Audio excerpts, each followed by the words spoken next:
Shalom, welcome to 6 by 6, 6 minutes a day, but 6 days a week. You get a full idea from the Lubavitcher Rebbe. And just to continue the idea, which we are doing, and that is that we're talking about the holiness of Israel, but also the idea that wherever you are, and the Jewish people were in Bavel and Babylonian, the times of the Gemara, that's why it's called the Babylonian Talmud.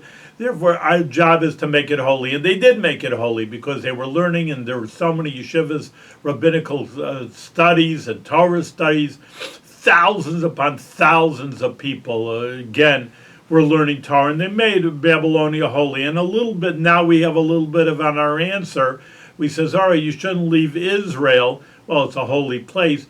But why do they say you can't leave Babylonia?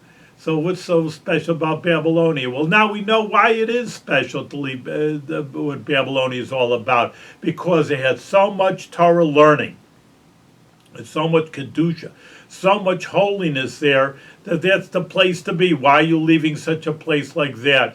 If that's a center of Torah studies, why are you going away from it and going somewhere else? And there were a lot of, obviously, even though we're talking 1,500 years ago, 2,000 years ago, obviously there was many communities, and there were many civilizations, at least in the Middle East, that people were living into. But Babylonia was the center of Jewish learning. And even though there were, like we said before, there's Ethiopia, there was Egypt, there was India, I mean, there's all over. And there were, even after the Second Temple, there were communities in Rome.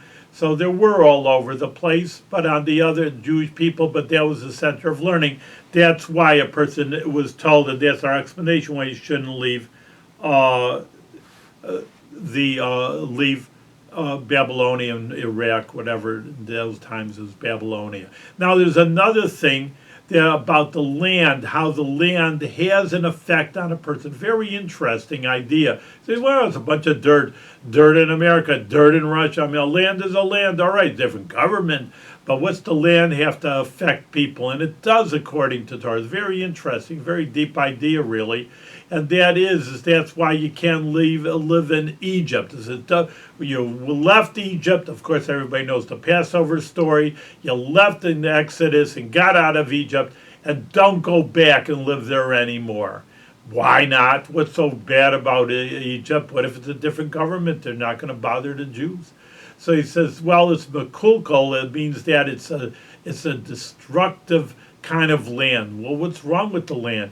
But I said, that's what I'm saying. It has a very interesting idea what the land has to do, has an effect on people. It's a very deep idea because you don't hear that, again, in the secular studies. All right, land's a land. They have a different government, a different this.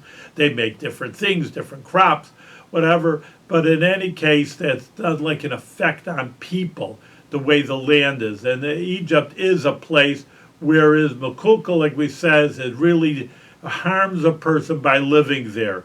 And in Israel, again, we said it's a holy land, and therefore it does affect people by living in the land of Israel. It's a holy land, and people, the air is even, it says holy there. You become wise by breathing in the air of Israel. So that's very much an effect, again, to answer why Israel is very special. And really, like we said, the Jewish people lived literally all over the world. They do even now. Chabad houses are all over the world, trying to make it holy, that where Hashem dwells everywhere where you go over here.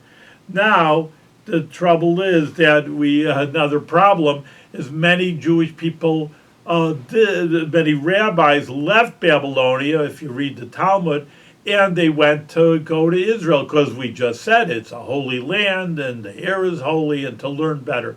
So how were they allowed to, if we just said you shouldn't leave Babylonia? And the answer to that is that really you could leave Israel for a few reasons. And even though we said don't leave, but there were exceptions, they said at the beginning, and now we're getting into it. One is to marry somebody. If you know there's a nice girl somewhere else in a different land, they don't want to leave home. So therefore, to marry someone, you could leave in Israel. And also for schera, which means business. People are import-export, surely today, but even in the olden days, they surely were boats going in and out of these ports. It was an ongoing idea for anciently. And if you need to make a better living somewhere else and you're too poor, that would be another excuse to leave Israel. So we see there are reasons to leave, even though we're very harsh on our statement, don't leave Israel. There are reasons to leave. And the same idea then we could say with Babylonia. That Babylonia, these rabbis left Babylonia, and there's stories in the Talmud, like I said, to go to Israel because they felt there was a better learning there. There were great rabbis there. Again, like I said, Babylonia, the majority of the yeshivas, the great yeshivas were Babylonian, but still, there were still great rabbis living at that time in Israel. So if you wanted to have a greater mentor and a bigger rabbi to learn from, well, that's a good excuse to leave Babylonia and come to Israel, where there's, like we said, even the air is holy and the place is holy, but mainly that even though it didn't have the infrastructure of kedusha, of yeshivas at that time, there were very holy people, and therefore that they could leave Babylonia for Israel, even though we said not to. And we're going to get into the idea of what the Israel really is, and what a Jewish person really is, and what the purpose of a Jewish person in the world is. So stay tuned.